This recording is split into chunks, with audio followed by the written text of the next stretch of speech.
محمدا عبده ورسوله أما بعد فإن خير الحديث كتاب الله وخير الهدي هدي محمد صلى الله عليه وسلم وشر الأمور محدثاتها كل محدثة بدعة وكل بدعة ضلالة وكل ضلالة في النار.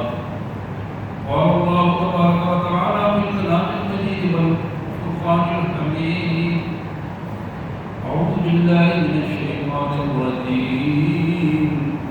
بسم الله الرحمن الرحيم.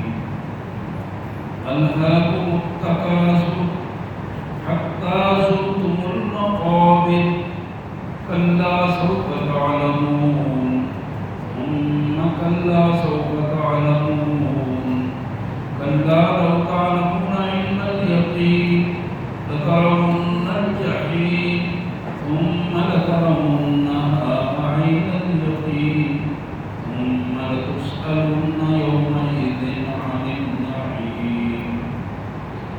آمنت بالله صدق الله العظيم.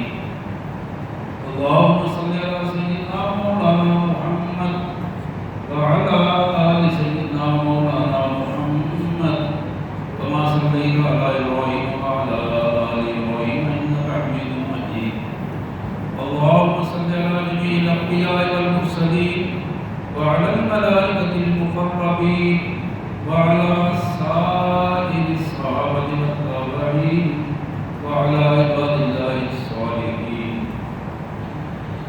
اللہ کی پاک کلام قرآن مجید میں یہ 30واں پارہ ہے اور سورہ التکاثر.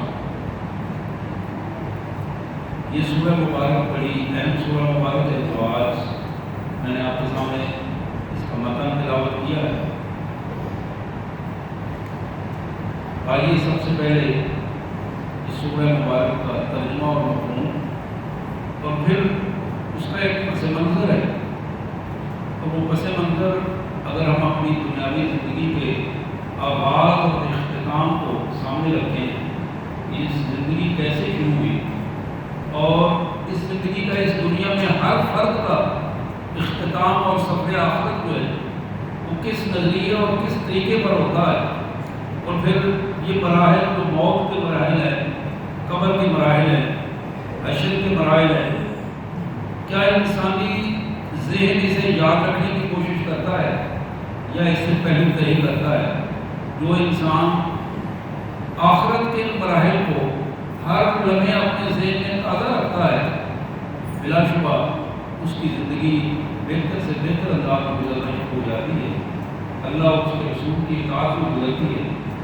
اور جو شخص آخرت کی زندگی کے مراحل کو سستی سے، بے اعتنائی سے اور توجہ نہ دے کر گزارتا ہے، اس کا نتیجہ یہ نکلتا ہے کہ وہ دنیا کے زمینوں میں پھنس جاتا ہے اور بالآخر حالات اس حد تک پہنچتے ہیں جب یہ عارضی زندگی گزار کر جا رہا ہوتا ہے تو پھر اس کے دامن میں کچھ نہیں ہوتا. اللہ کے حضور ایک شرمندگی لے کر ہو جاتا ہے اور پھر سوائے موت کی سخت تنگیوں کے، سوائے قبر کے عذاب کے اور سوائے حشر کی پریشانیوں کے اور جہنم کے استقبال کے اس کے خاطر میں کوئی چیز نہیں بچتی. آئیے ان الفاظ جو سورہ تکاثر کے سب سے پہلے اس کا مفہوم اور پھر انشاءاللہ اس پس منظر میں احادیث مبارکہ کے حوالے سے بات ہوگی. اللہ کے مبارک نام سے بڑا مہربان، بہت زیادہ رحم کرنے والا ہے. الہاکم التکاثر، تمہیں اس دنیا کو سمیٹنے میں ایک دوسرے سے بڑھ جانے کی لگن نے ہلاک کر دیا ہے. الہاکم، تمہیں تباہ کر دیا ہے، ہلاک کر دیا ہے. التکاثر، اس بات میں کہ زیادہ سے زیادہ دنیا سمیٹ لو، دوسروں سے بہتر سمیٹ لو، یہ وہ چکر ہے کہ اس چکر نے تمہیں تباہی اور بربادی کا راستہ دکھایا ہے. حتی زرتم المقابر، اور یہی تمہاری زندگی کا اختتام جو ہے وہ اسی انداز میں ہوتا ہے کہ تم ان دنیا سے بیٹھنے کے چکروں میں ہوتے ہو اور پھر آخر اللہ کا بڑھاوا آتا ہے اور اور اس بلاوے کو قبول کرتے ہوئے تمہیں قبر میں جانے کا وقت تمہارا آتا ہے اور تم وہاں چلے جاتے ہو۔ انسانوں جس طرح تم سوچ رہے ہو اس طرح بات نہیں ہے۔ اللہ سوف تعلمون، بہت جلد تم جان جاؤ گے۔ ہم تمہیں پھر بتائیں کہ اپنی سوچ کو بدل لو۔ یہ سوچ جو تم پیدا کر رہے ہو، جس کے تحت چل رہے ہو، یہ سوچ اصل سوچ نہیں ہے، یہ طریقہ درست طریقہ نہیں ہے۔ بہت جلد تمہیں معلوم ہو جائے گا کہ تمہاری سوچ غلط تھی، تمہارا طریقہ غلط تھا۔ کلا لو تعلمون علم الیقین،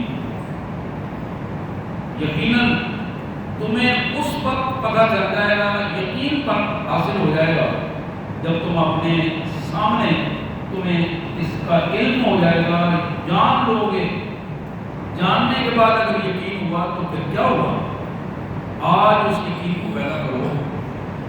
لترون الجحیم، یہ علم تمہیں حاصل ہوگا جہنم کو دیکھنے کے بعد، اور جہنم کی بھڑکتی ہوئی آگ جب تم اپنی آنکھوں سے دیکھو گے، ثم لترون عین الیقین، پھر تو تمہیں عین الیقین حاصل ہو جائے گا جب اپنی آنکھ سے خود دیکھ لو گے جہنم کی بھڑکتی ہوئی آگ اور اس میں چیختے ہوئے لوگ اور چلاتے ہوئی گروہ کے گروہ خواتین اور مرد، اس وقت تو تمہیں بالکل آنکھوں کے سامنے عین الیقین حاصل ہو جائے گا۔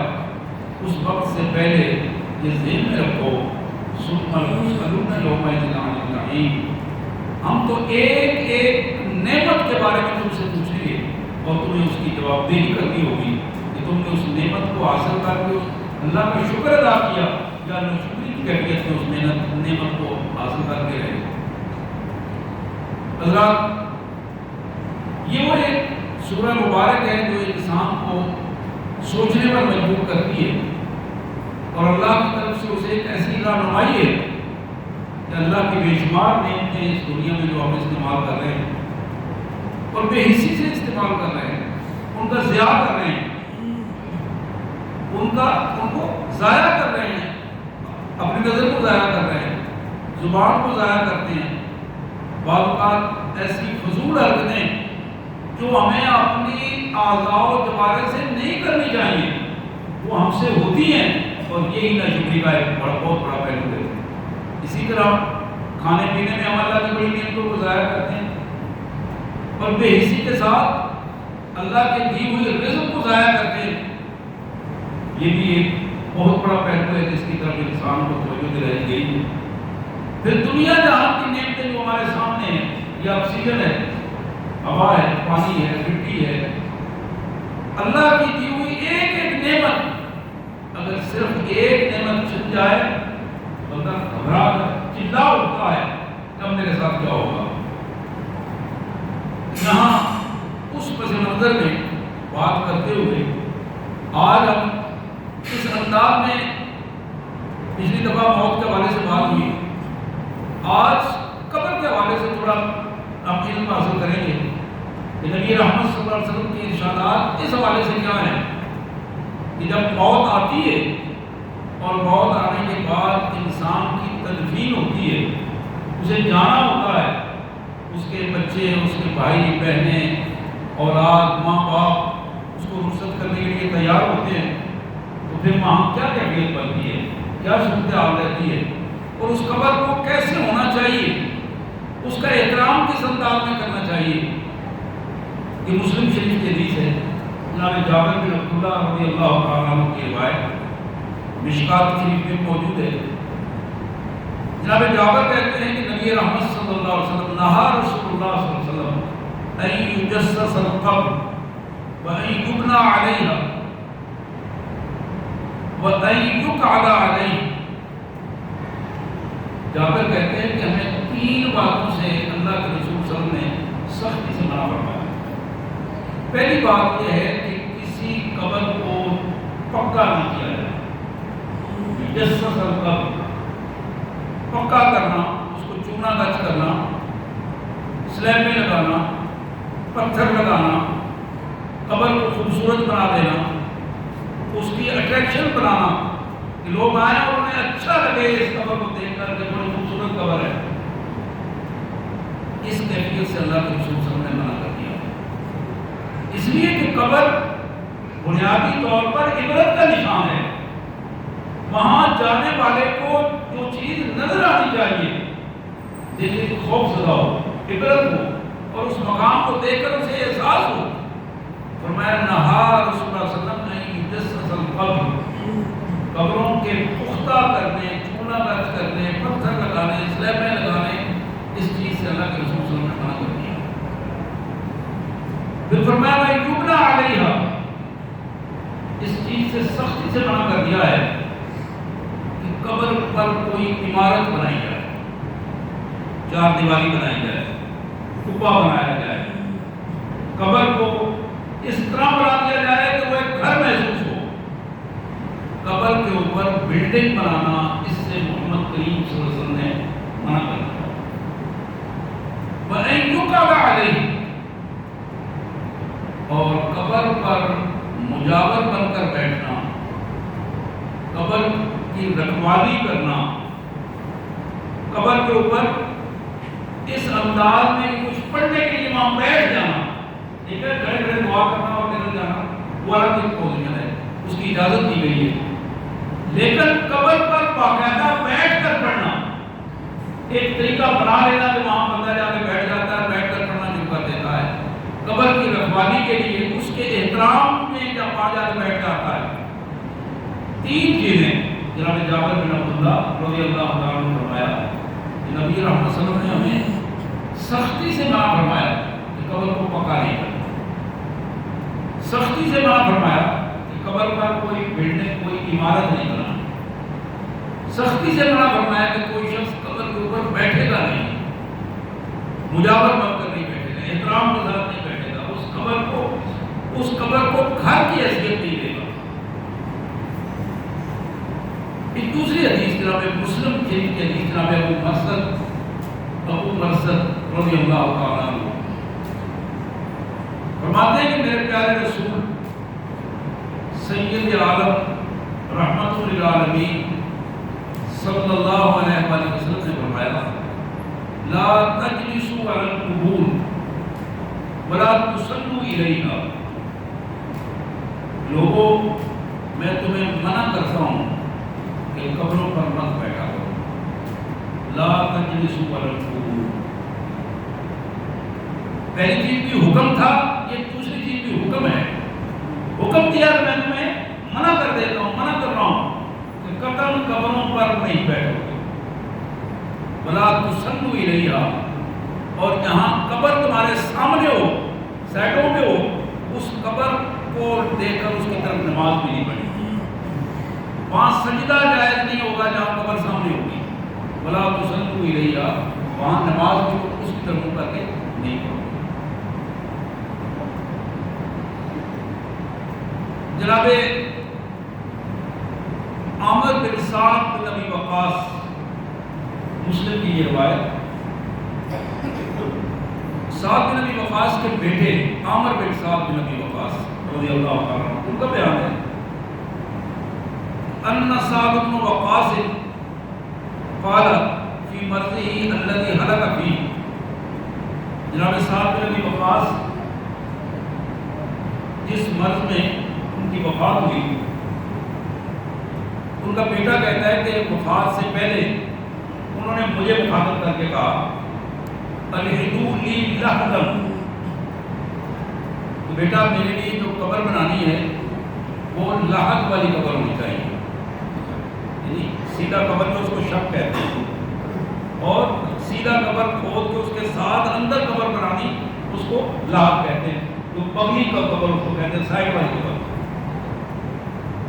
یہ وہ لحد وہ چیز ہے کہ رسول کائنات صلی اللہ علیہ وسلم نے فرمایا اللہ لنا، سارے پیغمبروں کی قبر جو ہے وہ لحد والی بنی. تمام اللہ کے جو پیغمبر علیہ السلام اس دنیا سے رخصت ہوئے، حضرت آدم علیہ السلام سے لے کر محمد کریم صلی اللہ علیہ وسلم تک ان کی قبریں لحد والی قبریں بنی، سائڈ پہ اندر پگلی قبریں میں. آپ نے فرمایا اللہ لنا، باقی کوئی اجازت ہے کو سیدھی قبر بھی بنا سکتے ہیں، شق والی قبر بھی بنا سکتے ہیں. تو جناب سعد بن وقاص نے بیٹے کو کہا کہ بیٹا میری قبر اس طرح بنانا جس طرح پیغمبروں کی قبر ہوتی ہے، لحد والی قبر. اور پھر فرمایا وَانْصَبُوا عَلَيَّ اللَّبَنَ، میری قبر پر جو اینٹیں لگانی ہے نا، تم نے کچی اینٹیں لگاتے تھے، وہ کچی اینٹیں کھڑے سائز میں لگانی ہے، بڑے سائز میں نہیں لگانی. کما صنع برسول اللہ، جس طرح اللہ کے رسول صلی اللہ علیہ وسلم کی قبر پر کھڑی اینٹیں لگائی گئی تھی، اسی طرح میری قبر پر بھی تم کھڑی اینٹیں لگاؤ گے. حدیث میں آتا ہے کہ رسول کائنات صلی اللہ علیہ وسلم کا روضہ انور آپ کی قبر جب بنا رہے تھے تو اس میں 9 اینٹیں کھڑی لگائی گئی، 9 کھڑی اینٹیں لگائی گئی، تب وہ قبر کا لحد کا جو دہانہ ہے وہ دہانہ مکمل ہوگا. لحد میں اندر اینٹیں لگانا اور کچی اینٹیں لگانا یہ سنت ہے. لیکن ہر وہ چیز رسول اللہ صلی اللہ علیہ وسلم کا فرمان کہ جس چیز کو آگ نے چھوا ہے، جو آگ سے تیار ہوئی ہے، اس کو قبر کے قریب نہ لایا جاتا ہے. جو چیز آگ سے تیار ہوئی ہے وہ قبر میں لگانے سے بچا جائے. جس طرح پختہ اینٹ ہے، پکی اینٹیں جو ہماری بڑے میں تیار ہوتی ہیں یہ آگ سے تیار ہوتی ہے، جو ہمارا سیمنٹ ہے یہ آگ سے تیار ہوتا ہے. تو اس طرح کی کوشش کی جائے کہ اپنی قبروں کو یہ وصیت کے انداز میں بتایا جائے کہ ہماری قبریں جتنی زیادہ مٹی اس میں استعمال ہوگی وہ مٹی کا استعمال سنت کے مطابق ہوگا. لیکن مٹی سے ہٹ کر اگر کوئی قدرتی پتھر ہے، قدرتی پتھر وہ لگایا جا سکتا ہے، لیکن وہ گارے سے لگایا جائے، سیمنٹ سے نہ لگایا جائے، تو یہ سنت کے قریب ہوگا. لیکن اگر اینٹیں لگا دی جائیں اور قبر کو اس طرح پختہ کر دیا جائے تو وہ اللہ کے رسول صلی اللہ علیہ وسلم کے حکم کی خلاف ورزی ہوگی.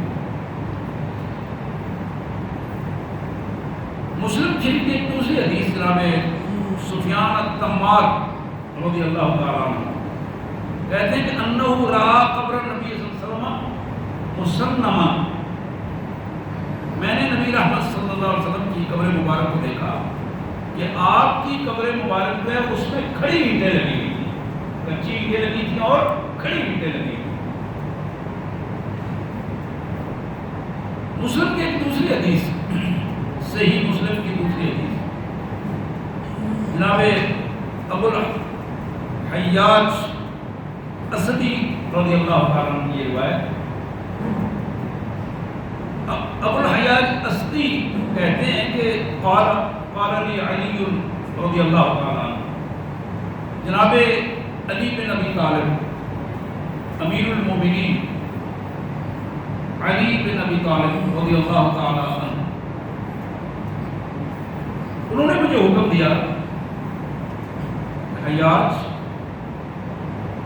الا ابعثک علی ما بعثنی اللہ علی ما بعثنی علیہ رسول اللہ، کیا میں تمہیں وہ ڈیوٹی نہ دوں جو ڈیوٹی محمد رسول اللہ صلی اللہ علیہ وسلم نے میری لگائی.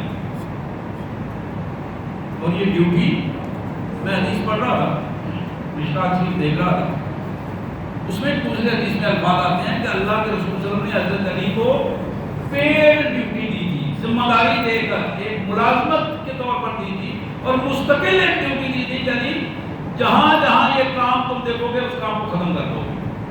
اور یہی بات حضرت علی نے ابو الحیاج کو بھی کہی تھی کہ میں تمہیں رکھنا چاہتا ہوں، باقاعدہ ذمہ داری وظیفے کے طور پر دے کے رکھنا چاہتا ہوں کہ یہ کام مستقل ایک ذمہ دار آدمی کی طرح تم ہمیشہ اس کو کام کو سر انجام دیتے رہو. اور وہ کام کیا ہے؟ اللہ تدعو انسانا الا طمسته، کہ تم کوئی بھی ہاتھ سے بنا ہوا بت، جس مجسم تصویر، ایسی تصویر جو جس کا جسم موجود ہو، اس جسم والی تصویر، یعنی وہ بت کی صورت میں ہو، وہ لکڑی کی صورت میں ہو، وہ پتھر کی صورت میں ہو، وہ لوہے کی ہو، وہ چاندی کی ہو، وہ سونے کی ہو، کسی بھی بنی بت بنا ہوا جو تصویر کی صورت میں موجود ہے اس کو تم اصل حالت میں نہیں چھوڑو گے، اس کو ٹکڑے ٹکڑے کر دو. ولا قبرا مشرفا الا سویتہ، اور جہاں بھی تم قبر کو اونچا دیکھو گے اس اونچی قبر کو تم برابر کر دو گے. یہ جو مسلمن کا الفاظ آئے تھے، میں پہلے حدیث بیان کی ہے، اس کا مفہوم اونٹ کی کوہان جیسا بری قبر. جناب سفیان کہتے ہیں، تمار کہتے ہیں کہ میں نے دیکھا کہ رسول اللہ صلی اللہ علیہ وسلم کی قبر جو ہے وہ اونٹ کی کوہان کی طرح قبر تھی، زمین سے تھوڑا سا ایک پلشت اونچی تھی. تو یہاں بھی اس کیفیت کو بتایا گیا کہ جو چیز ایک پلشت سے زیادہ بنی ہوئی ہو اس کو تم برابر کر دو.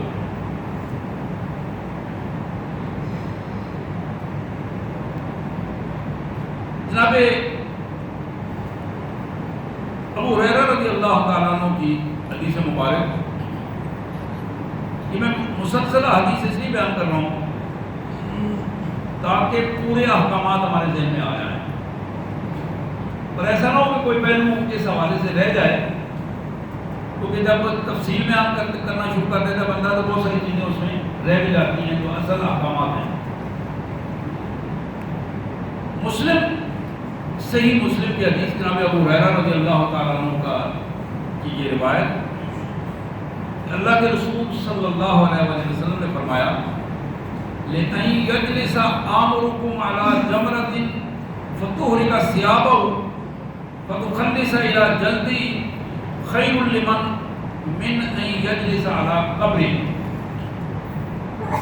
آپ نے فرمایا کہ کسی قبر پر بیٹھنے والا شخص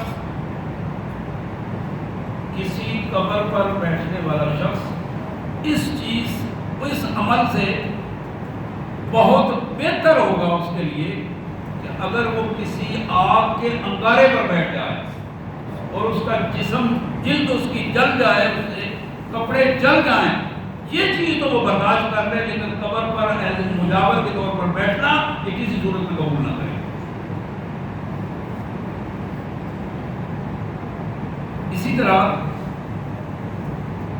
ترمذی شریف کی حدیث جناب عمران رضی اللہ تعالیٰ عنہ کی یہ روایت، کان اذا ادخل المیت القبر، ہمیں معلوم نہیں ہوتا عمومی طور پر، میں نے تو بعض جگہ پہ کچھ اس طرح کا رنگ بھی دیکھا ہے کہ بعض لوگ جنازے میں بغیر وضو کے بھی شامل ہو جاتے ہیں. کچھ میری مطالعہ اس طرح کا بھی ہے، افراد اس طرح بھی دیکھیے، اچھا جنازہ جا رہا ہے، جلدی جا رہا ہے، پانی دور ہے، پانی پر ادھر ہی مل جائے، اللہ اوپر کرے اور ساتھ مل جائے. یہ اتنا بڑا دھوکہ ہے اپنے آپ کے ساتھ اور اس جانے والے کے ساتھ، جس کا کل ہمارے پاس کوئی جواب نہیں. بحیثیت مسلمان جنازہ پڑھتے ہوئے ہمیں دعاؤں کا اعتراف نہیں ہوتا، دعائیں آتی نہیں ہوتی، پتہ ہی نہیں ہوتا. اور ہمارے یہ علم میں یہ بات رہنی چاہیے کہ ہم جب جنازہ پڑھتے ہیں تو جنازہ پڑھتے ہوئے ثنا ہے، سورہ فاتحہ ہے، سورہ فاتحہ کے ساتھ سورت ملائی جاتی ہے، اور پھر درود شریف پڑھا جاتا ہے. یہ تین پہلو جو ہیں وہ بڑے یکے بعد دیگرے ترتیب سے آتے ہیں، اور پھر آخر میں تیسری تکبیر کے بعد جو دعائیں پڑھی جاتی ہیں. عمومی طور پر جنازوں میں ایک ہی دعا پڑھی جاتی ہے، اللہم اغفر لحینا والی دعا جو ہے وہ بڑا ہمارے اپنے سے کسی کو یاد ہو تو وہ بڑی دعا یاد کر پتہ سمجھتا میں نے بہت کچھ یاد کر دیا. میرے بھائیوں، یہ ایک اہم ترین بات ہے کہ جنازے کی دعائیں جتنی زیادہ ہم یاد کر کے اپنے دوسرے بہن بھائی کے لیے کریں گے، کل ہمارے لیے اللہ تبارک و تعالیٰ ایسا سلسلہ بنا دے گا کہ لوگ ہمارے لیے مخلصانہ دعا کریں گے. جب ہم دوسروں کے ساتھ دھوکہ کرنا شروع کر دیں گے، دوسروں کے ساتھ دعا میں جان چھڑانے کی کوشش کریں گے، تو نتیجہ یہ نکلے گا کہ اللہ کل ہمارے لیے بھی اس طرح کے افراد پیدا کر دے گا جو ہمارے ساتھ دھوکہ کرنے والے ہوں گے، اخلاص ان میں موجود نہیں. تو یہاں میں بات کر رہا تھا کہ نبی رحمت صلی اللہ علیہ وسلم نے فرمایا، جناب عمران کہتے ہیں کان اذا ادخل المیت القبر، رسول اللہ صلی اللہ علیہ وسلم جب میت کو قبر میں اس کی تدفین کرنے لگتے، دفن کرنے لگتے، قال بسم اللہ و باللہ و علی ملت رسول اللہ. یہ تین جملے ہیں اور اس کو یاد کر لیجیے. جب تدفین کرنے والے میت کو دفن کر رہے ہیں، جو کھڑے ہیں بعض لوگ وہ بھی یہ الفاظ ہیں، اور زیادہ بہتر ایسا ماحول ہے، اس کا ذہنی سطح بھی وہاں بسم اللہ و باللہ، اللہ کے نام کے ساتھ اور اللہ کے حکم کے مطابق، وعلی ملت رسول اللہ، اور محمد رسول اللہ صلی اللہ علیہ وسلم کے طریقے کے مطابق یہ سارا سلسلہ ہو رہا۔ یہ وہ برکات ہیں جو جانے والے کے لیے بھی فائدہ مند ہے اور دفن کرنے والے کے لیے بھی بڑی افادیت کا باعث ہے۔ اسی طرح شرح السنہ، شرح السنہ حدیث کی بڑی معروف کتاب ہے، وہاں جعفر بن محمد اپنے والد محترم سے بیان کرتے ہیں ان نبی صلی اللہ علیہ وسلم حصا علی المیت ثلاث حصیات بیدیہ جمیعا وانہ رش علی قبر ابنہ ابراہیم ووضع علیہ حصبا۔ نبی رحمت صلی اللہ علیہ وسلم طریقہ کار مبارک آپ کا یہ تھا کہ جب قبر تیار ہو جاتی، تدفین ہو جاتی، تو آپ دونوں ہاتھوں کو اکٹھا کر کے مٹی سے بھر کر 3 دفعہ قبر پر ڈالتے۔ یہ انداز ہے ایسے پکڑ کے، حدیث میں ہے یدیہ جمیعا، دونوں ہاتھوں کو اس طرح اکٹھا فرماتے اور پھر اس کو بک بھر کے دوسرے الفاظ میں مٹی کا ڈالتے، اور یہی الفاظ بسم اللہ و باللہ وعلی ملت رسول اللہ۔ بعض حدیث میں 2 الفاظ آتے ہیں، بسم اللہ وعلی ملت رسول اللہ، بعد میں یہ 3 الفاظ ہیں۔ یہ چھوٹی چھوٹی چیزیں ہمت کر کے کوشش کر کے یاد کیجیے، یہ بڑی قیمتی چیزیں ہیں، یہ بڑی قیمتی چیزیں ہیں کہ آدمی اس دنیا میں سفر آخرت پر جا رہا ہو اور ہم اپنے ایک پورے اخلاص کے ساتھ اس کو الوداع کر رہے ہوں۔ ممکن ہے بھائی بیٹا اس کیفیت میں جا رہا ہو اور اس کے تو آنکھوں میں آنسو ہوں، لیکن اگر ہمارا رشتہ دار نہ ہو تو ہم اس کے لیے درست انداز میں دعا کرنے کے لیے بھی تیار نہ ہوں۔ صرف یہ دکھانے کے لیے جنازے میں آ جائیں کہ وہ فلانے کو پتہ چلتا ہے کہ میں بھی جنازے میں آیا ہوں، وہ فلانے چوری صاحب سے السلام علیکم ہو جائے، ان کو بھی پتہ ہے، وہ اس کے ماموں لگتے ہیں، ان کو بھی پتہ ہے کہ فلاں اس دوست جو میرا آیا ہوا ہے۔ حضرات، یہ شیطان نے ہماری زندگیوں میں وہ زہر گھول دیا ہے جس سے ہمارا عمل تباہ ہو جاتا ہے، ریاکاری میں عمل تباہ ہو جاتا ہے۔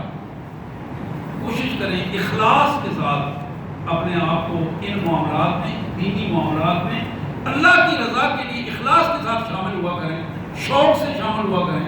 کسی کی کوئی پرواہ نہیں ہے کہ کوئی آپ کو اچھا سمجھتا ہے یا اچھا نہیں سمجھتا، لیکن اس چیز کی پرواہ ضرور ہو کہ میں نے اپنے اللہ کو ضرور حاضری لگوائی ہے۔ حاضری کہاں لگوائیں؟ اللہ کو ضرور حاضری لگوائی۔ پھر پہلی بات یہ بتائی گئی کہ رسول اللہ صلی اللہ علیہ وسلم اپنے دونوں ہاتھوں کو اکٹھا کر کے 3 دفعہ مٹی جو ہے وہ قبر پر ڈالتے، اور پھر راوی یہ کہتے ہیں کہ انہ رشا علی قبر ابنہ ابراہیم، آپ کے بیٹے ابراہیم رضی اللہ تعالیٰ عنہ کی جب قبر بن رہی تھی تو رسول اللہ صلی اللہ علیہ وسلم نے مٹی ڈالی، تو آپ نے اس پر پانی کے چھینٹے بھی لگوائے، رشا پانی کی چھینٹے، اس طرح چھینٹے مارے پانی پہ، پانی بھی اس پر لگایا، گویا پانی لگانا بھی سنت رسول ہے صلی اللہ علیہ وسلم۔ قبر کو کچا بنانا، اس پر مٹی ڈالنا اور افراد کا مٹی ڈالنا سنت ہے۔ ہر آدمی اپنے اپنے انداز میں مٹی ڈالے۔ بعض لوگ بڑے پریشان حالت میں ہوتے ہیں، ہاتھ خراب ہو جاتے ہیں، مٹی ڈالتے ہیں وہ جھاڑتے رہتے ہیں، بعض کو یہ تکلف بھی نہیں کرتے، وہاں پیچھے ہٹ کے کھڑے ہو جاتے ہیں۔ بڑے قریبی رشتہ دار دیکھے ہیں، بعض ایسی آپ کے علم میں بڑے عجیب واقعات ہوں گے، سگا بیٹا باہر کھڑا ہے، سائڈ پہ ہو کے کھڑا ہوا ہے، لوگ کر رہے ہیں وہ ساری تدبیر کا عمل کر رہے ہیں، اور وہ صاحب وہاں کھڑے ہو کر دیکھ رہے ہیں کہ کب جان چھوٹتی ہے۔ بعض وہاں تعزیت کے لیے آنے والوں سے پریشان ہو جاتے ہیں کہ یہ لوگ کب میری جان چھوٹے گی کہ یہ لوگ جائیں گے اور میں فارغ ہو جاؤں گا۔ حضرات، یہ وہ پہلو ہے جو انسانی زندگی کی ایسے لمحات ہیں جو قیمتی لمحات ہیں، اور ان قیمتی لمحات کو جب اجل سمیٹنے کا موقع ہوتا ہے، ہم شیطان ہمیں اپنا مجرم بنا کے اللہ حضور مجرم بنا کے پیش کر دیتا ہے. یہ مواقع اجر سمیٹنے کے مواقع ہوتے ہیں کہ جتنا آدمی اخلاص کے ساتھ لوگوں کے ساتھ مل رہا ہے، اخلاص کے ساتھ وہ دعائیں دے رہے ہیں دعائیں، ان دعاؤں کو یہ خود اخلاص کے ساتھ یہ عمل کر رہا ہے، اللہ تعالیٰ اس کے لیے اجر کا باعث بنا دیتے ہیں. اسی طرح بتایا کہ وبادہ علیہ حسبا کہ رسول اللہ صلی اللہ علیہ وسلم نے اپنے بیٹے کی قبر پر کنکریوں کو لے کر قبر کے اوپر ڈال دیا. اب یہ تین چیزیں سامنے آئیں کہ نبی رحمت صلی اللہ علیہ وسلم نے اپنے دونوں ہاتھوں کو ملا کر 3 دفعہ قبر پر مٹی بھی ڈالی، قبر پر پانی بھی ڈال دیا اور کنکریاں بھی، کہ پتھر کی جو کنکریاں ہیں عام کنکریاں، اس پتھر کی کنکریاں تاکہ مٹی جو ہے وہ برابر رہے اور سخت ہو جائے اور وہ خراب نہ ہو. ترمذی کی ایک حدیث جناب جابر بن عبداللہ رضی اللہ تعالیٰ عنہ کی یہ روایت، نہا رسول اللہ صلی اللہ علیہ وسلم ان یجسس القبور وان یکتب علیہا وان توطا.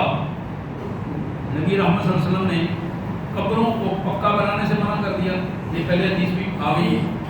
پھر فرمایا کہ قبروں پر یہ کتبے لگاتے ہیں، یکتب علیہا، قبروں پر نام لکھنا، تاریخ وفات لکھنا، بڑے ڈھونڈ کر اشعار وہاں لکھ دینا، ان چیزوں سے رسول اللہ صلی اللہ علیہ وسلم نے سختی سے منع کر دیا کہ قبر کو عبرت کا مقام رہنے دیں، قبر کو اٹریکٹیو نہ بنائیں، کو کشش نہ بنائیں، لوگوں کے لیے شو کا ذریعہ نہ بنائیں. تو آپ نے صحابی کہتے ہیں حضور نے سختی سے منع کر دیا کہ قبروں کے اوپر کوئی چیز لکھی نہ جائے. پھر اسی انداز میں فرمایا کہ ان توطا، بعض اوقات ہم چلتے ہوئے اس کا احتیاط نہیں کرتے کہ قبر کو پاؤں سے رگڑ کے نکل جاتے ہیں. بعض اوقات جب تدفین ہو رہی ہے لوگ قبروں کے اوپر کھڑے ہوتے ہیں. یہ چیزیں بڑی اہم ہیں. حضور صلی اللہ علیہ وسلم نے فرمایا کہ یہ قبر کو روندنا، گرانا، روندنا، اس کی توہین کرنا، یہ چیزوں سے منع کر دیا گیا. پھر نبی محترم صلی اللہ علیہ وسلم، یہ مسند احمد کی حدیث ہے، عمر بن حزم رضی اللہ تعالیٰ عنہ کی یہ روایت فرماتے ہیں کہ رآن النبی صلی اللہ علیہ وسلم متکئا علی قبری. ایک شخص کو آپ نے دیکھا کہ وہ قبر پر ٹیک لگا کے بیٹھا ہوا ہے، تدفین ہو رہی ہے، ٹیک لگا کے بیٹھ جاتے ہیں. آپ نے فرمایا لا توزو صاحب هذا القبر، بھائی اس قبر والے کو تکلیف نہ دو، اس کو اذیت مت دو. گویا اگر کوئی بندہ قبر پر نعوذ باللہ پاؤں رکھتا ہے، قبر پر ہاتھ سے ٹیک لگاتا ہے، جسم سے ٹیک لگاتا ہے، تو صاحب قبر کو اس سے تکلیف ہوتی ہے. یعنی یہ آداب کو ختم کر دینا، قبر کا احترام ختم کر دینا. دو پہلو سے ذہن میں رہیں. قبر کا احترام یہ ہے اسے تکلیف نہ دی جائے. یہ احترام نہیں ہے کہ وہاں مجاور بن کر بیٹھ جائے. یہ احترام نہیں ہے کہ اس پر چادریں ڈالی جائیں. حضرات یہ احترام کی بات نہیں ہے، یہ تو ان چیزوں سے منع کر دیا تھا. یہ احترام نہیں ہے کہ وہاں کوئی کھنڈیاں بنائی جائیں اور اس کے اوپر قبے بنائے جائیں اور عمارتیں بنائی جائیں.